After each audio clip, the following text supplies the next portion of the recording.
നമസ്തേ. Tarot healing വിത്ത് കൃഷ്ണബിന്ദു എന്ന ചാനലിലേക്ക് എല്ലാവർക്കും സ്വാഗതം. നമുക്കിന്ന് ഡിവൈൻ നൽകുന്ന ഗൈഡൻസ് എന്താണെന്ന് നോക്കാം. ഫസ്റ്റ് ചെയ്യുന്നത് നിങ്ങളുടെ റീഡിങ്സ് ആണ്. നിങ്ങളുടെ എനർജിയെ കണക്റ്റ് ചെയ്യേണ്ട റീഡിങ്സ് ആണ്. ലൈക്ക് ചെയ്ത് എനർജിയെ കണക്റ്റ് ചെയ്യുക. നിങ്ങളുടെ പ്രസൻസ് ഉണ്ടാവണം നിങ്ങൾക്ക് റീഡിങ്സിൽ നിന്നും പോസിറ്റീവായ കാര്യങ്ങൾ ലഭിക്കാൻ വേണ്ടിയിട്ട്. അതുപോലെ തന്നെ അഫർമേഷൻസ് എഴുതുക എന്നത് മറക്കരുത്. നിങ്ങളുടെ ജീവിതത്തിലെ ബുദ്ധിമുട്ടുകളിൽ നിന്നും നിങ്ങളുടെ പ്രയാസകരമാകുന്ന അവസ്ഥയിൽ നിന്നൊക്കെ നിങ്ങൾക്ക് പുറത്ത് കടക്കാനുള്ള ഏറ്റവും വലിയൊരു മാർഗ്ഗമാണ് അഫർമേഷൻസ് എഴുതുക എന്നത്. തീർച്ചയായിട്ടും നിങ്ങളത് കണ്ടിന്യൂ ചെയ്ത് എഴുതണം. സാമ്പത്തികമായിട്ട് നിങ്ങൾക്ക് എത്രത്തോളം ഉയർച്ചയിലേക്ക് എത്തണം, കരിയർ പാതയിൽ എങ്ങനെ മാറണം, ഹെൽത്ത് പരമായിട്ടുള്ള പ്രശ്നങ്ങൾ, നിങ്ങളുടെ ഫാമിലി പരമാകുന്ന പ്രോബ്ലംസുകൾ, അതുപോലെ തന്നെ നിങ്ങളുടെ കുഞ്ഞുങ്ങളുടെ കരിയർ, അവരുടെ എഡ്യൂക്കേഷൻ, ഇതിനെല്ലാം കണക്ട് ചെയ്ത് നിങ്ങൾക്ക് എന്തൊക്കെയാണോ നിങ്ങളുടെ ജീവിതത്തിൽ ആവശ്യം അതെല്ലാം നിങ്ങൾക്ക് ഏത് രീതിയിലാണ് വേണ്ടത് എന്നത് നിങ്ങൾക്ക് ലഭിച്ചു എന്ന് പറഞ്ഞതിന് നന്ദി പറഞ്ഞുകൊണ്ട് തന്നെ വേണം അഫർമേഷൻസ് എഴുതാൻ. അഫർമേഷൻസ് ഒരു മാനിഫെസ്റ്റേഷൻ ടെക്നിക്കാണെന്ന് മനസ്സിലാക്കുക. നിങ്ങളത് എഴുതും തോറും അക്ഷരങ്ങളുടെ എനർജി നിങ്ങളിൽ കണക്റ്റഡ് ആകും. നിങ്ങൾ ആവശ്യമുള്ളവർ അതിൻ്റേതായ വിശ്വാസത്തോടു കൂടി അത് ചെയ്യാൻ ശ്രമിക്കുക. കരഞ്ഞിരുന്ന് സമയം കളയാതെ 10 മിനിറ്റ് കിട്ടിയാൽ ആ കരയുന്ന ടൈമിൽ ഒരു റൈറ്റ് ഹീലിംഗ് ഒക്കെ ചെയ്ത് അതൊന്ന് കത്തിച്ച് കളഞ്ഞ് അഫർമേഷൻസ് എഴുതി അത് നമ്മുടെ മനസ്സുമായിട്ട് കണക്റ്റ് ചെയ്ത് നിങ്ങളൊന്ന് പവർഫുള്ളാവാൻ ശ്രമിക്കുക. ഒരിക്കലും നമ്മുടെ കുറവുകളിലേക്കും അല്ലെങ്കിൽ ഇല്ലായ്മയിലേക്കും നോക്കിയാൽ നമുക്കത് മാത്രമേ ലഭിക്കുകയുള്ളൂ. നമ്മൾ ഏറ്റവും കൂടുതൽ എന്താണോ ചിന്തിക്കുന്നത് അതാണ് നമ്മളെ തേടി വരുന്നതെന്ന് മനസ്സിലാക്കുക. അതനുസരിച്ച് നിങ്ങൾ കാര്യങ്ങൾ ചെയ്യുക. പേഴ്സണൽ റീഡിങ്സ് വേണമെന്നുള്ളവർ നിങ്ങൾക്ക് ഇഷ്ടമുള്ള ഒരു വ്യക്തിയിൽ നിന്നും ഒരു പേഴ്സണൽ റീഡിങ്സ് എടുത്തു നോക്കുക. വിശ്വാസമാണ് എല്ലാത്തിൻ്റെയും മൂലാധാരമെന്ന് മനസ്സിലാക്കുക. വിശ്വാസമില്ലാതെ ഒരു കാര്യത്തിനും പോകണ്ട. വിശ്വാസത്തോടു കൂടി നിങ്ങളൊരു പേഴ്സണൽ റീഡിങ്സ് എടുക്കുക. നിങ്ങൾക്ക് വേണ്ട ചോദ്യങ്ങൾ ചോദിച്ച് കറക്റ്റായിട്ട് ആൻസർ മേടിച്ചെടുക്കുക. അതനുസരിച്ച് നിങ്ങൾക്കൊരു ഗൈഡൻസ് ചോദിച്ച് ആ ഗൈഡൻസിനൊപ്പം നിങ്ങൾ മുന്നോട്ട് പോകുക. ഞാൻ എഴുതി വെച്ച് തരാം. നിങ്ങൾക്ക് 100% ജീവിതത്തിൽ മാറ്റം വരും. അതിനകത്ത് യാതൊരു സംശയവുമില്ല. അതുപോലെ എൻ്റെ റീഡിങ്സ് റെസനേറ്റ് ആവുകയാണെങ്കിൽ ചാനൽ സബ്സ്ക്രൈബ് ചെയ്ത് സപ്പോർട്ട് ചെയ്യണമെന്ന് പറയുന്നു. പിന്നെ നമുക്ക് റീഡിങ്സിലേക്ക് കടക്കാം. ഫസ്റ്റ് വന്നിരിക്കുന്നത് 10 ഓഫ് വാൻസിൻ്റെ എനർജിയാണ് കേട്ടോ. ആവശ്യമില്ലാത്ത കുറച്ച് കാര്യങ്ങൾ നിങ്ങൾ കഴിഞ്ഞ സമയങ്ങളിൽ ഏറ്റെടുത്തു വെച്ചിട്ടുണ്ട്. ആ ഒരു ബർഡൻ ഇപ്പം ഇറക്കി വയ്ക്കാൻ പറ്റാത്തൊരവസ്ഥയിലാണ് നിൽക്കുന്നത്. ഈ അടുത്ത സമയങ്ങളിലായിരിക്കാം നിങ്ങൾ വേണ്ടാത്ത കുറേ പ്രശ്നങ്ങൾ, 1 2 അല്ല, നിങ്ങൾക്ക് ഒരിക്കലും ഇറക്കി വയ്ക്കാൻ പറ്റാത്ത വിധമുള്ള മാനസിക ഭാരമായിരിക്കാം, ഫിസിക്കലി ഉള്ള ചില ഉത്തരവാദിത്തങ്ങളായിരിക്കാം. ആവശ്യമില്ലാത്ത കുറേ ബർഡൻ എടുത്ത് നിങ്ങളുടെ പ്രവൃത്തി കൊണ്ടോ നിങ്ങളുടെ സംസാരത്തിൻ്റെ പ്രോബ്ലംസിലോ നിങ്ങളുടെ ഓവറായിട്ടുള്ള കോൺഫിഡൻസിൻ്റെ ഫലമായിട്ടോ നിങ്ങൾ ഇന്ന് ചുമന്നുകൊണ്ടിരിക്കുന്നു. ഒരു പക്ഷേ നിങ്ങളെ ആരെങ്കിലും ചതിച്ചിട്ടുണ്ടാവാം. നിങ്ങളുടെ ആ ഒരു പോസിറ്റിവിറ്റി അല്ലെങ്കിൽ നിഷ്കളങ്കതയെ മറ്റാരെങ്കിലും മിസ്യൂസ് ചെയ്തതുമാവാം. നിങ്ങൾക്ക് വയ്യാത്ത, നിങ്ങൾക്ക് ഏറ്റെടുത്ത് പൂർത്തീകരിക്കാൻ പറ്റാത്ത, അല്ലെങ്കിൽ നിങ്ങൾ സ്വപ്നത്തിൽ പോലും ചിന്തിക്കാത്ത ചില കാര്യങ്ങൾ നിങ്ങളുടെ തലയ്ക്ക് മുകളിൽ ഇങ്ങനെ നിൽക്കുന്നു. നിങ്ങളൊരു വല്ലാത്ത ഭാരം ചുമന്നുകൊണ്ടേയിരിക്കുന്നു. അത് നിലത്ത് വെക്കണം, അതൊന്ന് അവസാനിപ്പിക്കണം, അതിനെ ഒഴിവാക്കണമെന്ന് ആഗ്രഹിക്കുന്നുണ്ടെങ്കിലും നിങ്ങൾക്കതിൻ്റേതായ ഒരു അവസരം അല്ലെങ്കിൽ അതിന് പറ്റിയൊരു സ്ഥലം നിങ്ങൾക്ക് ലഭിച്ചിട്ടില്ല. സമയം നിങ്ങൾക്ക് ലഭിക്കാതെ നിൽക്കുന്ന സിറ്റുവേഷൻസാണ്. ഇന്നത്തെ ദിവസത്തിൻ്റെ എനർജിയിലേക്ക് നോക്കുമ്പം ഇന്നലെ നിങ്ങൾ ഒരുപാട് മാനസിക വിഷമം നൈറ്റ് അനുഭവിച്ചിട്ടുണ്ട്. ആൻസൈറ്റി ഉണ്ട്, ഡിപ്രഷനുണ്ട്, വലിയൊരു ഭയത്തെ നിങ്ങൾ നേരിടുന്നുണ്ട്. ഉറങ്ങാതെ എഴുന്നേറ്റിരുന്ന സമയങ്ങളുണ്ട്. ഒരു പക്ഷേ മറ്റാരോടെങ്കിലും പറയണമെന്ന് ആഗ്രഹിച്ചാലും നിങ്ങൾക്ക് പറയാൻ ഭയമായിരിക്കും. കമ്മ്യൂണിക്കേഷൻ ചെയ്യാൻ പറ്റുന്നില്ലാത്തൊരവസ്ഥ. അതായത് നിങ്ങളെ സംബന്ധിച്ചൊരു ആഴക്കടലിൻ്റെ അവസ്ഥയാണ് നിങ്ങളുടെ മനസ്സിൻ്റെ ഉള്ളിൽ. അതിന് ഒരുപാട് കാര്യങ്ങൾ ഇങ്ങനെ തിങ്ങി നിറഞ്ഞു നിൽക്കുന്നു. അതൊരു ബർഡനായിട്ട് തന്നെയാണ് നിൽക്കുന്നത്. ശരിക്കും നിങ്ങൾ ഒരുപാട് സ്ട്രഗിൾ ചെയ്യുന്ന സിറ്റുവേഷൻസാണ് ഇപ്പം എനിക്ക് കാണാൻ പറ്റുന്നത്. ആ ഒരു സിറ്റുവേഷൻസിൽ നിന്നും നിങ്ങൾ ആ ഒരു ബർഡനെ പുറത്തേക്ക് കളയുക, എടുത്ത് കളയുക എന്നാണ് നമുക്കിവിടെ കാണാൻ സാധിക്കുന്നത്. കാരണം ഈ ഒരു ഭാരം ചുമന്നുകൊണ്ട് പോയിട്ട് കാര്യമില്ല. ഒരു പക്ഷേ പാസ്റ്റിനെ ബേസ് ചെയ്തായിരിക്കാം, ഒരു സ്വപ്നത്തെ, പാഷനെ അല്ലെങ്കിൽ അഡിക്ഷനെ ബേസ് ചെയ്തായിരിക്കാം നിങ്ങൾക്ക് ഈ ഒരു നെഗറ്റീവ് സിറ്റുവേഷൻസിന് ഒപ്പം നേരിടേണ്ടി വരുന്ന, അല്ലെങ്കിൽ നിങ്ങൾക്ക് മുകളിൽ ചുമക്കേണ്ടി വരുന്ന ഒരു സിറ്റുവേഷൻസ് എന്നാണ് കാണാൻ സാധിക്കുന്നത്. തീർച്ചയായിട്ടും ആ ഒരു ബർഡനെ ഇറക്കി വെക്കേണ്ട സമയമായി, അല്ലെങ്കിൽ നിങ്ങളുടെ ജീവിതത്തിൽ നിന്നും നെഗറ്റീവാകുന്ന ആ സിറ്റുവേഷൻസുകളെല്ലാം നിങ്ങൾ മാറ്റി വെക്കേണ്ട സമയമാണ്. നിങ്ങൾ ധൈര്യമായിട്ട് കോൺഫിഡൻസോടു കൂടി നിങ്ങൾ ഒറ്റ കാര്യത്തിൽ, നിങ്ങളുടെ ജീവിതത്തിൽ ഒരൊറ്റ ലക്ഷ്യത്തിൽ മാത്രം ഫോക്കസ് ചെയ്യുക. നിങ്ങൾക്ക് 100% വിജയമുണ്ടാകും. പല രീതിയിലുള്ള വ്യക്തികളുണ്ടാവാം, പല രീതിയിലുള്ള പ്രശ്നങ്ങളുണ്ടാവാം, ഒരു പക്ഷേ നിങ്ങളുടെ നന്മയെ തിന്മയാക്കി തീർക്കുന്ന സിറ്റുവേഷൻസുകൾ ഉണ്ടാവാം. എല്ലാം നിങ്ങൾ ഒരു സൈഡിലേക്ക് അങ്ങ് മാറ്റി വയ്ക്കുക. പ്രതികരിക്കുകയേ ചെയ്യാത്ത വിധം ഒന്നുമായിട്ട് നിങ്ങൾ അങ്ങോട്ട് പ്രതികരിക്കേണ്ട. അത് അതിൻ്റേതായ സമയമാകുമ്പോൾ അവസാനിച്ചു പൊക്കോളും. നിങ്ങളിപ്പോൾ ചെയ്യേണ്ടത് നിങ്ങളുടെ ജീവിതത്തിൽ ഒരൊറ്റ കാര്യത്തിൽ മാത്രം ഫോക്കസ് ചെയ്യുക. കാരണം നിങ്ങളുടെ ജീവിതത്തിന് മാറ്റം വരാൻ പോകുന്നു. നിങ്ങളുടെ സമയം ചേഞ്ചിങ് ആവാൻ പോകുന്നു. നിങ്ങളുടെ സ്വപ്നങ്ങൾ, നിങ്ങളുടെ ആഗ്രഹങ്ങൾ, നിങ്ങൾ കാത്തിരിക്കുന്ന സിറ്റുവേഷൻസുകൾ നിങ്ങളിലേക്ക് വന്ന് ചേരാൻ പോകുന്നു. നിങ്ങൾക്ക് ഫസ്റ്റ് വേണ്ടത് എനർജറ്റിക്കായ, പോസിറ്റീവായ ഒരു എനർജിയാണ് വേണ്ടത്. നിങ്ങൾ അതിനുവേണ്ടി തയ്യാറാവുക കേട്ടോ. അതുപോലെ തന്നെ 2 ഓഫ് പെൻറ്റിക്കിൾസിൻ്റെ എനർജി വരുന്നുണ്ട്. ഇന്ന് നിങ്ങൾക്ക് ഒരു പക്ഷേ ഒന്നിലധികം കാര്യങ്ങൾ ലൈഫിലേക്ക് കണക്റ്റഡ് ആവാൻ സാധ്യതയുണ്ട്. ഒരു മൾട്ടിപ്പിൾ പ്രയോറിറ്റി, എന്തെങ്കിലും ഒന്നിന് പ്രാധാന്യം കൊടുക്കേണ്ടി വരുന്നുണ്ട്. നിങ്ങളൊരു കൺഫ്യൂസ്ഡ് എനർജിയിൽ പെടാൻ സാധ്യതയുണ്ട്. ഒരു പക്ഷേ നിങ്ങളെ റിജക്റ്റ് ചെയ്ത, ഒരിക്കൽ നിങ്ങളെ വേദനിപ്പിച്ച, നിങ്ങളെ മാറ്റി നിർത്തിയ ചില വ്യക്തി ബന്ധങ്ങളെല്ലാം ഒരു സ്നേഹത്തോടു കൂടി, ഒരു കപ്പ് ഓഫ് ലവോടു കൂടി നിങ്ങളിലേക്ക് വരാൻ സാധ്യതയുണ്ട്. നിങ്ങൾക്ക് വേണമെങ്കിൽ സ്വീകരിക്കാം, അതല്ലെങ്കിൽ ഒഴിവാക്കാം. നിങ്ങളവിടെ ഒരു കൺഫ്യൂസ്ഡ് എനർജിയോട് കൂടി നിൽക്കണ്ട. ഒരു പക്ഷേ നിങ്ങൾ ഫോക്കസ് ചെയ്ത് തിരിച്ചു വരും, അല്ലെങ്കിൽ എനിക്ക് തിരിച്ച് കിട്ടുമെന്ന് ചിന്തിച്ച ഒരു സിറ്റുവേഷൻസും ആവാം കേട്ടോ. പക്ഷേ അത് കണക്റ്റഡ് ആകുന്ന സമയത്ത് നിങ്ങളുടെ ഉള്ളിൽ ഒരു കൺഫ്യൂഷനുണ്ട്. ഇത് വേണോ വേണ്ടയോ എന്നുള്ള ഒരു ചിന്ത വരുന്നുണ്ട്. അത് നിങ്ങൾക്കായിട്ടാണ് ഡിവൈൻ വിട്ടു തന്നിരിക്കുന്നത്. നിങ്ങളുടെ എക്സ്പീരിയൻസിനനുസരിച്ച് മുന്നോട്ടേക്ക് നമ്മളെ ഒരിക്കൽ വേദനിപ്പിച്ച്, ഒരിക്കൽ നമ്മളെ അവഗണിച്ച്, നമുക്ക് വാല്യൂ നൽകാത്തവർ വീണ്ടും അത് ആവർത്തിക്കാൻ സാധ്യതയുണ്ട്. അപ്പോൾ അത് വേണോ വേണ്ടയോ എന്നുള്ളത് നിങ്ങളുടെ തീരുമാനമാണ്. നിങ്ങളുടെ തീരുമാനത്തിനനുസരിച്ച് തന്നെ നിങ്ങൾ എന്ത് ചെയ്യുക, മുന്നോട്ടേക്ക് പൊയ്ക്കോളുക എന്നാണ് കാണുന്നത്. നിങ്ങൾക്ക് വേണമെങ്കിൽ നിങ്ങൾക്കത് സ്വീകരിക്കാം. ചിലരെ സംബന്ധിച്ച് ആ ഒരു സാഹചര്യത്തെ മാനിഫെസ്റ്റേഷൻ ചെയ്തിട്ടുണ്ടായിരുന്നു കേട്ടോ. തിരിച്ചു വരാൻ വേണ്ടി നിങ്ങളിൽ ആരെങ്കിലുമൊക്കെ മാനിഫെസ്റ്റേഷൻ ചെയ്തിട്ടുണ്ടെങ്കിലും ആ ഒരു സിറ്റുവേഷൻസ് എന്താണെങ്കിലും നിങ്ങളിലേക്ക് വരുന്നുണ്ട്. അതായത് നിങ്ങളിൽ നിന്ന് മാറി നിന്ന പല കാര്യങ്ങളും നിങ്ങളിലേക്ക് തിരിച്ചു വന്നു ചേരുന്നുണ്ട്. അത് വരുമ്പോൾ നിങ്ങൾക്കൊരു മൾട്ടിപ്പിൾ പ്രയോറിറ്റി തോന്നും, ഒരു കൺഫ്യൂഷൻ തോന്നുന്നുണ്ട്. പ്രയോറിറ്റി എനർജിയിൽ മറ്റൊരു 2 സിറ്റുവേഷൻസ് പോലെ നിൽക്കുകയാണ്, വേണോ വേണ്ടയോ എന്നുള്ള ഒരു അവസ്ഥ. അപ്പം നിങ്ങൾ തന്നെ കറക്റ്റായിട്ടൊരു തീരുമാനം എക്സ്പീരിയൻസിനനുസരിച്ച് എടുക്കുക എന്നാണ്. ക്യൂൻ ഓഫ് വൺസോഴ്സിൻ്റെ എനർജി വന്നിട്ടുണ്ട്. ഒരു ജഡ്ജ്മെൻറ്റിങ്ങും ഇന്നത്തെ ദിവസമുണ്ട് കേട്ടോ. ഒരു ന്യായം നടപ്പിലാക്കേണ്ടി വരുന്നുണ്ട്. ഒരു പക്ഷേ നിങ്ങൾക്ക് മുമ്പിൽ വലിയൊരു വെല്ലുവിളി ഇന്നുണ്ടാവാൻ സാധ്യതയുണ്ട്. അവിടെ നിങ്ങൾ ന്യായപൂർവ്വം പ്രവർത്തിക്കേണ്ടി വരും. ബുദ്ധിപൂർവമായിരിക്കണം നിങ്ങൾ ന്യായം നടപ്പിലാക്കേണ്ടത്. എന്തെങ്കിലും ഒരു സിറ്റുവേഷൻസിനെ, എന്തെങ്കിലും ഒരു സാഹചര്യത്തെയോ നിസ്സാരവൽക്കരിച്ച് കണ്ടുകൊണ്ടാവരുത് നിങ്ങളൊരു നീതി നടപ്പിലാക്കേണ്ടത്. ഒരുപക്ഷെ നിങ്ങളുടെ പ്രവൃത്തിയായിരിക്കാം, നിങ്ങളുടെ വാക്കുകളായിരിക്കാം, നിങ്ങളുടെ സാന്നിധ്യമായിരിക്കാം ഇന്ന് ചില പ്രതിസന്ധികൾക്ക് വേണ്ടിയിട്ട് നിങ്ങളൊരു മധ്യസ്ഥത നിൽക്കേണ്ടി വരും. അവിടെ സ്ട്രോങ് ആകുക, പവർഫുൾ ആവുക എന്നാണ് നമുക്ക് കാണാൻ സാധിക്കുന്നത്. അതുപോലെ തന്നെ എന്താ പറയുക, ഒരു ബാലൻസിലേക്ക് വരിക, കാര്യങ്ങളൊക്കെ ഒരു ബാലൻസിലേക്ക് കൊണ്ടുവരിക കേട്ടോ. അതുപോലെ തന്നെ നൈറ്റ് ഓഫ് ഫണ്ട്സിൻ്റെ എനർജി വന്നിട്ടുണ്ട്. നൈറ്റ് ഓഫ് ഫണ്ട്സിൻ്റെ എനർജി എന്ന് പറഞ്ഞാൽ നമുക്ക് കാണാൻ സാധിക്കുന്നത് നിങ്ങളെ പേടിക്കുന്ന, മനസ്സിനകത്തൊരു ഉൾഭയമുള്ളൊരു സിറ്റുവേഷൻസ്, അല്ലെങ്കിൽ നിങ്ങളൊന്ന് മാറി നിൽക്കുന്ന ചില സാഹചര്യങ്ങളുടെ എനർജിയാണ് കാണുന്നത്. ആ സാഹചര്യങ്ങളെ ബേസ് ചെയ്ത് നമുക്ക് പറയാൻ പറ്റുന്ന ഒരു സിറ്റുവേഷൻസ് എന്ന് പറഞ്ഞാൽ നിങ്ങളുടെ ഒരു പാഷൻ, നിങ്ങളുടെ ഒരു എനർജീനെ നിങ്ങളുടെ ഒരു എന്താ പറയുക ആഗ്രഹം, അത് നിങ്ങൾ എനർജറ്റിക് ആകുക, നിങ്ങളുടെ സ്വപ്നങ്ങളെ നിങ്ങളൊന്ന് സക്സസ് ആക്കി എടുക്കുക എന്നുകൂടി നമുക്കിവിടെ കാണാൻ സാധിക്കുന്നുണ്ട്. ഫാമിലിപരമാകുന്ന ചില കാര്യങ്ങളിലൊക്കെ നിങ്ങളൊരു പോസിറ്റിവിറ്റി ക്രിയേറ്റ് ചെയ്യണം, ഒരു സമാധാനപരമാകുന്ന ഒരു സിറ്റുവേഷൻസ് ക്രിയേറ്റ് ചെയ്യുക എന്ന് നമുക്കിവിടെ കാണുന്നുണ്ട് കേട്ടോ. ഒരു ബന്ധങ്ങളിലൊക്കെ നിങ്ങളൊരു എന്താ പറയുക പ്രാധാന്യം കൊടുക്കുക, സമാധാനപരമായിട്ട് കാര്യങ്ങൾ ചെയ്യുക എന്ന് നമുക്ക് എനർജിയിൽ കാണാൻ സാധിക്കുന്നുണ്ട്.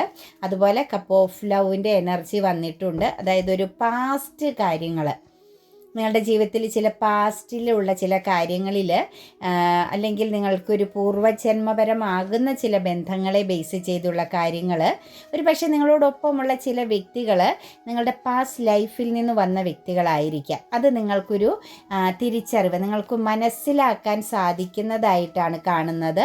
ഒരു പക്ഷേ നിങ്ങൾക്കുടെ ജീവിതത്തിൽ എന്തെങ്കിലും ഒരു കൺഫ്യൂഷൻ വരുത്തുന്ന വ്യക്തിബന്ധങ്ങളായിരിക്കാം. പക്ഷെ അതൊരു പാസ്റ്റ് ലൈഫിൽ നിന്ന് വന്നിരിക്കുന്ന എനർജിയാണ്. അവിടെ നിങ്ങളൊരു ദൃഢത കാണിക്കുക, അതൊരു ക്ലാരിറ്റിയോടുകൂടി, ഒരു മെൻ്റൽ ക്ലാരിറ്റിയോടുകൂടി നിങ്ങളവിടെ നിൽക്കുക എന്നുള്ളതാണ് നമുക്ക് കാണാൻ സാധിക്കുന്നത്.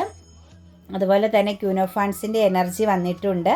സ്ട്രോങ് ആവുക, കോൺഫിഡൻസ് വേണം കേട്ടോ. ഇന്നത്തെ ദിവസം നിങ്ങളുടെ ലൈഫിൽ എന്തെങ്കിലും സെലിബ്രേഷൻ പോലുള്ള എന്തെങ്കിലും ഏറ്റവും ആവശ്യമുള്ള എന്തെങ്കിലും കാര്യങ്ങൾ നിങ്ങളുടെ ജീവിതത്തിൽ ഇന്ന് നടക്കുന്നുണ്ടെങ്കിൽ വളരെ കോൺഫിഡൻസോടു കൂടി നിൽക്കുക. ഇന്നത്തെ ദിവസം എന്ന് പറയുന്നത് ഒരു പുതിയ തുടക്കത്തിൻ്റെ ദിവസമാണ്. ഒരു പക്ഷേ നിങ്ങളുടെ ജീവിതത്തിൽ എന്തെങ്കിലും കാര്യങ്ങൾ, ഒരു വീടിനെ സംബന്ധിച്ചോ സ്ഥലത്തെ സംബന്ധിച്ചോ സ്ഥാപനത്തെ സംബന്ധിച്ചോ ഒക്കെ സെലിബ്രേഷനായിട്ടോ പുതിയ തുടക്കമായിട്ടോ ഒക്കെ ഒരു നിർമ്മാണം നടത്തുന്നതിൻ്റെയൊക്കെ ആയിട്ടുള്ള ഒരു പോസിറ്റിവിറ്റി ഇവിടെ കാണുന്നുണ്ട്. നിങ്ങൾക്കൊരു സക്സസ് ആണ് കേട്ടോ. അതിനകത്ത് ഫെമിനിയൻ എനർജിയെ സംബന്ധിച്ച് നിങ്ങൾക്ക് കരിയർ പാതയിലൊരു പോസിറ്റീവ് ആകുന്ന ചില കാര്യങ്ങൾ എക്സ്പീരിയൻസ് ചെയ്യാൻ പറ്റും. ഒരു സ്ഥാനക്കയറ്റമൊക്കെ നിങ്ങൾക്ക് ലഭിക്കാൻ സാധ്യതയുണ്ട്. അല്ലെങ്കിൽ നിങ്ങൾക്ക് ഇന്ന് ചില അംഗീകാരങ്ങൾ എല്ലാവരിൽ നിന്നും നിങ്ങൾക്കൊരു അഭിനന്ദനം കേൾക്കാനുള്ള എക്സ്പീരിയൻസ് ചെയ്യാനുള്ള ചില സാഹചര്യങ്ങൾ ഉണ്ടാകുന്നുണ്ട്. ശരിക്കും ഇന്നൊരു കോൺഫിഡൻസ് ആണ്. പ്രതിസന്ധികൾ എന്ത് തടസ്സങ്ങളുണ്ടെങ്കിലും അതിനെ അതിജീവിച്ച് നിങ്ങൾക്ക് നിൽക്കാൻ പറ്റുന്നൊരു സിറ്റുവേഷൻസ് ആണ് കാണുന്നത്. അതുപോലെ ഇന്ന് സൗഹൃദ ബന്ധങ്ങളൊക്കെ ആയിട്ട് നിങ്ങൾ കാത്തിരുന്ന ചില വ്യക്തികളെ കാണാനും അവരുമായിട്ട് ഒരുമിച്ച് സെലിബ്രേഷൻ നടത്താനും കുറേ സമയം പ്രിയപ്പെട്ട ആളുകളുമായിട്ടുള്ള ഒരു റിയൂണിയൻ പ്രസൻസ് ഉണ്ടാകുന്നുണ്ട്. ടീച്ചിങ് ഫീൽഡിലൊക്കെ ഉള്ളവർക്ക് ഇന്നൊരു സെലിബ്രേഷൻ ഉണ്ട് കേട്ടോ. സൗഹൃദ ബന്ധങ്ങളെ ബേസ് ചെയ്തുള്ള ഒരു ഹാപ്പി മൊമെൻറ്റ്സ് ഒക്കെ നിങ്ങൾക്ക് എക്സ്പീരിയൻസ് ചെയ്യാൻ പറ്റുന്നു. അല്ലെങ്കിൽ ഇന്നത്തെ ദിവസം നിങ്ങൾക്കുണ്ട്. അല്ലെങ്കിൽ ചില ബന്ധങ്ങളിലൊക്കെ ഒരു അകൽച്ചയോ നിങ്ങളുമായിട്ട് മാറി നിൽക്കുകയോ അല്ലെങ്കിൽ എന്തെങ്കിലുമൊക്കെ രീതിയിൽ തെറ്റിദ്ധാരണയൊക്കെ ഉണ്ടായിരുന്ന ബന്ധങ്ങളിലാണെങ്കിലും അവിടെ ഒരു റീയൂണിയൻ പ്രസൻസ് ആണ് നമുക്ക് കാണാൻ സാധിക്കുന്നത്. ശക്തമാവുന്നൊരു മാറ്റം, ഒരു ചേഞ്ചിങ് ലൈഫിൽ വരുന്നുണ്ട് കേട്ടോ. ക്യൂൻ ഓഫ് കപ്സിൻ്റെ എനർജി നമുക്കിവിടെ കാണാൻ സാധിക്കുന്നുണ്ട്. ഇമോഷണലി ഒരു അബണ്ടൻസ് ആണ് നിങ്ങളുടെ ജീവിതത്തിലേക്ക് വരുന്നത്. അതായത് നിങ്ങളുടെ ഒരു ഫ്യൂച്ചർ പ്ലാനിങ്, നിങ്ങളുടെ മനസ്സിൽ എന്തെങ്കിലും ഒരു കാര്യത്തെ നിങ്ങൾ ലക്ഷ്യം വെച്ചിട്ടുണ്ടെങ്കിൽ അല്ലെങ്കിൽ എന്തെങ്കിലും ഒരു ആഗ്രഹം നിങ്ങളുടെ ഉള്ളിൽ നിങ്ങൾ ചേർത്ത് പിടിച്ച് നിർത്തിയിട്ടുണ്ടെങ്കിൽ അത് സാമ്പത്തികപരമാകുന്ന ലക്ഷ്യത്തെ ബേസ് ചെയ്തായിക്കോട്ടെ, അല്ലെങ്കിൽ ഒരു ലീഡർഷിപ്പ് ക്വാളിറ്റിയിൽ നിൽക്കുക, ഒരു ലീഡർഷിപ്പ് സ്ഥാനത്ത് നിൽക്കാൻ ആഗ്രഹിക്കുന്നതായിക്കോട്ടെ, എന്തെങ്കിലും സ്വന്തമായിട്ടൊരു ബിസിനസ് പരമാകുന്ന, അതായത് 4 പേരെ സപ്പോർട്ട് ചെയ്യാൻ ആഗ്രഹിക്കുന്ന തരത്തിലുള്ള ഒരു സാഹചര്യമായിക്കോട്ടെ, ഒരു വെൽത്ത് എനർജിയെക്കുറിച്ച് നിങ്ങളൊരു ഫ്യൂച്ചർ പ്ലാനിങ് ഉണ്ടായിരുന്ന വ്യക്തികൾക്ക്, അല്ലെങ്കിൽ ഒരു പോസിറ്റീവായ ഒരു പ്രോഗ്രസ് വേണം, അങ്ങനെ ഒരു ഡിസിഷൻ എടുക്കാൻ ആഗ്രഹിച്ച് നിന്ന വ്യക്തികളെ സംബന്ധിച്ച് ഇന്നത്തെ ദിവസം എന്ന് പറയുന്നത് അതിനു വേണ്ട ചില കാര്യങ്ങൾ നിങ്ങളിലേക്ക് വന്നു ചേരുന്ന ഒരു ഇമോഷണൽ അബണ്ടൻസ് വരുന്നതായിട്ടാണ് നമുക്ക് കാണാൻ സാധിക്കുന്നത്. പിന്നെ നമുക്കിവിടെ ഒരു എനർജിയിൽ വന്നിരിക്കുന്നത് നിങ്ങൾക്കൊരു ട്രാവലിംഗ് ഉണ്ട് കേട്ടോ. നിങ്ങൾ സ്നേഹിക്കുന്ന, നിങ്ങൾക്ക് പ്രിയപ്പെട്ടവരോട് ഒരുമിച്ചുള്ള ഒരു ഗുഡ് ട്രാവലിംഗ് എനർജി ചിലരുടെ ലൈഫിൽ ഇന്ന് കണക്റ്റഡ് ആവാൻ സാധ്യതയുണ്ട്. ജീവിതത്തിൽ ഒരു വിജയം, ഒരു സെക്കൻഡ് ചാൻസ് എന്നൊക്കെ പറയുന്നത് പോലെ ഒരു പക്ഷേ നിങ്ങൾ അകന്ന് നിന്ന ചില വ്യക്തികളുമായിട്ട് അടുപ്പം വന്ന് അങ്ങനെ മുന്നോട്ടേക്ക് പോകുന്ന ഒരു സിറ്റുവേഷൻസ് നിങ്ങളുടെ ജീവിതത്തിൽ ഇന്ന് ഉണ്ടാവാൻ സാധ്യതയുണ്ട്. ഒരു ട്രാവലിംഗ് പ്രസൻസ് കാണിക്കുന്നുണ്ട് കേട്ടോ. നൈറ്റ് ഓഫ് പെൻറ്റിക്കിൾസിൻ്റെ എനർജിയാണ് നമുക്കിവിടെ കാണാൻ പറ്റുന്നത്. കർമ്മ ഹീലിംഗ് സംഭവിച്ചിട്ടുണ്ട്. കുറച്ച് ആളുകളുടെ ലൈഫിൽ നിങ്ങൾ അനുഭവിച്ച വേദനയിൽ നിന്നും നിങ്ങൾ പുറത്ത് കടക്കുന്ന ആ ഒരു ടൈം പീരീഡ് അവസാനിച്ചു. നിങ്ങളുടെ കർമ്മയുടെ ആ ഒരു സിറ്റുവേഷൻസ് അവസാനിച്ചു. നിങ്ങളുടെ ജീവിതത്തിൽ നിങ്ങൾ അനുഭവിച്ചിരുന്ന കാർമിക് സിറ്റുവേഷൻസിൽ നിന്നും നിങ്ങൾ നെക്സ്റ്റ് ഒരു പുതിയ തുടക്കത്തിലേക്ക്, ഒരു ഹാപ്പി ഫാമിലിയിലേക്കാവാം, അല്ലെങ്കിൽ ഒരു പൂർണ്ണതയുള്ളൊരു ഹാപ്പി ലൈഫിലേക്കാകാം. ഇവിടെ കുറേ ആളുകളുടെ എനർജി ചേഞ്ച് ആകുന്നു എന്ന് തന്നെയാണ് കാണുന്നത്. നിങ്ങളുടെ ജീവിതത്തിൽ നിങ്ങൾ എക്സ്പീരിയൻസ് ചെയ്തുകൊണ്ടിരുന്ന ഇത്രയും നാളത്തെ ആ ഒരു വീഴ്ച, തകർച്ച, താഴ്ന്നു നിന്ന സിറ്റുവേഷൻസിൽ നിന്നും നിങ്ങൾ ഉയർന്നു വരുന്നു, നിങ്ങൾ വിജയിക്കുന്നു എന്നാണ് നമുക്ക് കാണാൻ സാധിക്കുന്നത്. ഏഞ്ചൽസ് നമുക്ക് നൽകുന്നത് ഇഫ് യു ബിലീവ് എന്നാണ്. നിങ്ങൾ വിശ്വസിക്കുകയാണെങ്കിൽ, നിങ്ങൾ എന്തിനെയാണോ ചേർത്ത് പിടിക്കാൻ ആഗ്രഹിക്കുന്നത്, നിങ്ങളുടെ ജീവിതത്തിൽ എന്താണോ നിങ്ങൾക്ക് വേണ്ടത്, നിങ്ങൾക്ക് ഒരിക്കലും അസാധ്യമായിട്ട് തോന്നുന്ന ചില കാര്യങ്ങൾ നിങ്ങൾക്ക് സാധ്യമാവാൻ പോകുന്നു നിങ്ങൾ വിശ്വസിക്കുകയാണെങ്കിൽ എന്നാണ് നമ്മളോട് ഏഞ്ചൽസ് പറഞ്ഞിരിക്കുന്നത് കേട്ടോ. ബി അസേർട്ടീവ് എന്ന് പറഞ്ഞിട്ടുണ്ട്. ഉറച്ചു നിൽക്കുക. കൺഫ്യൂഷൻ ഉണ്ട്, എന്ത് ചെയ്യണമെന്നുള്ള ഒരു കൺഫ്യൂസ്ഡ് എനർജിയിൽ, ഒരു ബ്ലൈൻഡ് എനർജിയിൽ, അല്ലെങ്കിൽ മുന്നോട്ടേക്ക് ഇനി എന്താണെന്നുള്ള ആ ഒരു ഉള്ളിലുള്ള ആ ഒരു ടെൻഷൻ, ആ ഒരു ആദ്യ എനർജിയിൽ നിന്നും നിങ്ങൾ ഉറച്ച തീരുമാനങ്ങളിലേക്ക്, പവർഫുള്ളാകുന്നൊരു സിറ്റുവേഷൻസിലേക്ക് ഇന്നത്തെ ദിവസം മാറണം എന്നാണ് പറയുന്നത്. ഡോണ്ട് സ്റ്റോപ്പ് എന്ന് പറയുന്നുണ്ട് കേട്ടോ. അതായത് നിങ്ങളുടെ ജീവിതത്തിൽ ഒരു കൺട്രോളിങ് ആൻഡ് വിൽ പവർ എനർജിയിലേക്ക് നിങ്ങൾ വരണം. നിങ്ങൾ ഓവർ സ്മാർട്ടാണ്, അഹങ്കാരികളാണ്, നിങ്ങൾ മറ്റുള്ളവർക്ക് വാല്യൂ കൽപ്പിക്കാത്തവരാണ്, ഇങ്ങനെ പലതും നിങ്ങൾക്ക് കേൾക്കേണ്ടി വരാൻ സാധ്യതയുണ്ട്. പക്ഷേ ഡോണ്ട് സ്റ്റോപ്പ്. നിങ്ങളുടെ ലക്ഷ്യത്തിലേക്ക് തന്നെ നിങ്ങൾ ഫോക്കസ് ചെയ്തോളുക. നിങ്ങൾക്ക് ചുറ്റും നിന്ന് കേൾക്കുന്ന ഒരു ശബ്ദങ്ങളെയും നിങ്ങൾ ഫോക്കസ് ചെയ്യേണ്ട, ലക്ഷ്യത്തിലേക്ക് മാത്രം ഫോക്കസ് ചെയ്യുക. നിങ്ങളൊന്നും നിർത്തരുത്. നിങ്ങൾ തുടങ്ങി വെച്ചിരിക്കുന്നത് പൂർത്തീകരിക്കുക എന്നുകൂടി നമുക്ക് എനർജിയിൽ വരുന്നുണ്ട്. ലിസൺ ടു യുവർ ഇൻറ്റ്യൂഷൻ എന്ന് പറയുന്നുണ്ട്. നിങ്ങൾ ഏറ്റവും ഇമ്പോർട്ടൻ്റ് കൊടുക്കേണ്ടത് നിങ്ങളുടെ സബ് കോൺഷ്യസ് മൈൻഡിനാണ് കേട്ടോ. നിങ്ങളുടെ മനസ്സിനേക്കാൾ അപ്പുറമുള്ള ആ ഒരു സബ് കോൺഷ്യസ് മൈൻഡിന് നിങ്ങൾ പ്രാധാന്യം കൊടുക്കുക. അവിടെ നിന്ന് വരുന്ന ഓരോ ഗൈഡൻസും, ഓരോ എന്താ പറയുക, ആ ഒരു ശബ്ദത്തെയും, നമ്മുടെ ഉൾവിളികളെ നിങ്ങൾ തിരിച്ചറിയാൻ ശ്രമിക്കുക. നിങ്ങളുടെ ഇൻറ്റ്യൂഷൻ നിങ്ങൾക്ക് നല്ലൊരു ഗൈഡൻസ് നൽകുന്നുണ്ട്. ഒരു പക്ഷേ നിങ്ങൾ ചില കാര്യങ്ങളിൽ പൂർണ്ണത തോന്നിക്കാതെ ഇറങ്ങിപ്പോകാമെന്ന് ചിന്തിക്കുന്ന, അതായത് വിട്ടുകളയാം, എനിക്കിനി അത് വേണ്ട എന്ന് നിങ്ങളുടെ മനസ്സിൽ തോന്നിക്കുന്ന ചില കാര്യങ്ങളെ ബേസ് ചെയ്ത് നിങ്ങളുടെ കൺഫ്യൂസ്ഡ് എനർജിയിലാണെങ്കിൽ, അതായത് നിങ്ങൾ ചതിക്കപ്പെട്ടു അല്ലെങ്കിൽ നിങ്ങൾക്ക് വാല്യൂ ഇല്ല എന്നൊക്കെ നിങ്ങൾക്ക് തോന്നിക്കുന്ന ചില സാഹചര്യങ്ങൾ നിങ്ങളുടെ ജീവിതത്തിൽ കറൻ്റിലി ഉണ്ട്. നിങ്ങൾ ഇമോഷണലി വളരെയധികം ഒരു ലോസ് എനർജിയിൽ നിൽക്കുന്ന സിറ്റുവേഷൻസ് ആണെങ്കിൽ തീർച്ചയായിട്ടും നിങ്ങൾ ലിസൺ ടു യുവർ ഇൻറ്റ്യൂഷൻ. നിങ്ങളുടെ മനസ്സിനോടൊന്ന് സംസാരിക്കുക. കുറച്ച് സമയം നിങ്ങൾ ഏകാന്തമായിട്ടിരുന്ന് കണ്ണുകൾ അടച്ച് ഒരു ധ്യാന രൂപത്തിൽ ചെറിയൊരു മെഡിറ്റേഷൻ ചെയ്യുക. ആ മെഡിറ്റേഷൻ സമയത്ത് നിങ്ങൾക്ക് വേണ്ട കാര്യങ്ങളെക്കുറിച്ച് നിങ്ങൾ ജസ്റ്റ് ഒന്ന് ചോദിക്കുക. ഇന്ന പ്രശ്നത്തിന് എന്താണ് പരിഹാരം? അതിനുശേഷം നിങ്ങൾ ധ്യാനത്തിൽ നിൽക്കുക. തീർച്ചയായിട്ടും നിങ്ങൾക്ക് പിന്നെ വരുന്നതെല്ലാം വളരെ വ്യക്തതയായിരിക്കും. നിങ്ങളെ മറ്റൊരാൾ നയിക്കുന്നത് പോലെ, കൈ പിടിച്ചു കൊണ്ടുപോകുന്നത് പോലുള്ളൊരു ഫീലിങ്സിലേക്ക് നിങ്ങൾക്ക് എത്താൻ സാധിക്കും. തീർച്ചയായിട്ടും നിങ്ങൾ നിങ്ങളുടെ ഇൻറ്റ്യൂഷനെ ഫോക്കസ് ചെയ്യുക കേട്ടോ. അതുപോലെ തന്നെ വരാഹി മന്ത്രവും മണി അഫർമേഷൻസും ഇട്ടിട്ടുണ്ട്. തീർച്ചയായിട്ടും നിങ്ങളത് ചെയ്യാൻ ശ്രമിക്കുക. കൂടാതെ തന്നെ നിങ്ങൾ ചെയ്യേണ്ടത് അഫർമേഷൻസ് എഴുതുക കേട്ടോ. തീർച്ചയായും നിങ്ങളുടെ 2026 നിങ്ങൾക്ക് എന്തൊക്കെ വേണമെന്നുള്ളത് നിങ്ങൾ തുടങ്ങിയപ്പോൾ തൊട്ട് എഴുതുക. തീർച്ചയായിട്ടും കുറേ ആളുകൾക്ക് അതിൻ്റെ ഫലം ലഭിച്ചതായിട്ട് ഇങ്ങനെ വോയിസായിട്ടും ടൈപ്പ് ചെയ്തും ഒക്കെ ഇട്ട് തരുന്നുണ്ട്. നിങ്ങളത് അതുപോലെ എല്ലാവരും ഫോളോ ചെയ്യുക. കുറച്ച് സമയം നിങ്ങൾ ഒരു 10 മിനിറ്റെങ്കിലും നിങ്ങൾക്ക് വേണ്ടിയിട്ട് നിങ്ങളൊന്ന് മാറ്റി വയ്ക്കുക. നിങ്ങളുടെ സ്വപ്നങ്ങൾക്ക് വേണ്ടിയിട്ട് നിങ്ങളത് എഴുതി വെക്കും തോറും 100% ഞാൻ പറയട്ടെ, നിങ്ങൾ അറിയാതെ അതവിടെ വർക്ക് ചെയ്തുകൊണ്ടേയിരിക്കും. നിങ്ങൾ അഫർമേഷൻസ് എഴുതി വെക്കുക. അതുപോലെ മനസ്സിനകത്ത് ഭാരം, ഉറക്കമൊന്നും ഇല്ലാതെ ആ ഒരു സ്ലീപ്പിംഗ് ഡിഫിക്കൽറ്റി അനുഭവിക്കുന്നവരോട് എനിക്ക് ഒന്നേ പറയാനുള്ള, സമയത്ത് നിങ്ങൾക്ക് ഉറങ്ങാൻ പറ്റുന്നില്ലെങ്കിൽ നിങ്ങൾ എഴുന്നേറ്റ് എന്താണോ നിങ്ങളുടെ മനസ്സിനെ ഇങ്ങനെ എന്താ പറയുക, കൺട്രോൾ ചെയ്യാൻ പറ്റാത്ത അവസ്ഥയിലേക്ക് കൊണ്ടുപോകുന്നത്, ആ കാര്യങ്ങൾ നിങ്ങൾ വിശദമായിട്ട് ഒരു പക്ഷേ കമ്മ്യൂണിക്കേഷൻ ചെയ്യുമ്പോൾ, ഒരാളോട് പറയും പോലെ എഴുതി നിങ്ങളതൊന്ന് കത്തിച്ച് കളയുക. നിങ്ങളൊന്ന് സ്ഥിരം ചെയ്യുക. അല്ലാണ്ട് 1-2 ദിവസമൊന്നും ചെയ്താലൊന്നും ഒരിക്കലും വർഷങ്ങളായിട്ട് കിടക്കുന്ന ട്രോമകളിൽ നിന്നൊന്നും പുറത്ത് കിടക്കാൻ പറ്റത്തില്ല. നിങ്ങളത് മാക്സിമം ഒരു 90 ദിവസമെങ്കിലും കണ്ടിന്യൂ ആയിട്ട് ചെയ്യുക. പിന്നെ ചെയ്യാൻ നിങ്ങൾക്ക് തോന്നുകയാണെങ്കിൽ വീണ്ടും ചെയ്തുകൊണ്ടേ ഇരിക്കുക. എപ്പോഴും വളരെ പവിത്രമായിട്ട് നമ്മുടെ സബ് കോൺഷ്യസ് മൈൻഡിനെ, നമ്മുടെ മനസ്സിനെ നമ്മൾ നിലനിർത്താൻ ശ്രമിക്കുക. അപ്പോഴാണ് നമുക്ക് അതിനകത്തേക്ക്, അത് കാലിയായി ഇരുന്നാൽ മാത്രമാണ് അതിൻ്റെ അകത്തേക്ക് വീണ്ടും വീണ്ടും പുതിയ പുതിയ കാര്യങ്ങൾ വന്ന് നിറയ്ക്കാൻ സാധിക്കുകയുള്ളൂ, ഏത് വസ്തുവായാലും. അപ്പം നമ്മുടെ മനസ്സും അതുപോലെ കാലിയാക്കി നിങ്ങൾ വയ്ക്കുക. അതിലേക്ക് വരേണ്ട പുതിയ പുതിയ കാര്യങ്ങൾ വരികയും അത് എക്സ്പീരിയൻസ് ചെയ്യുകയും ചെയ്ത് കടന്നു പോയിക്കൊണ്ടിരിക്കുക കേട്ടോ.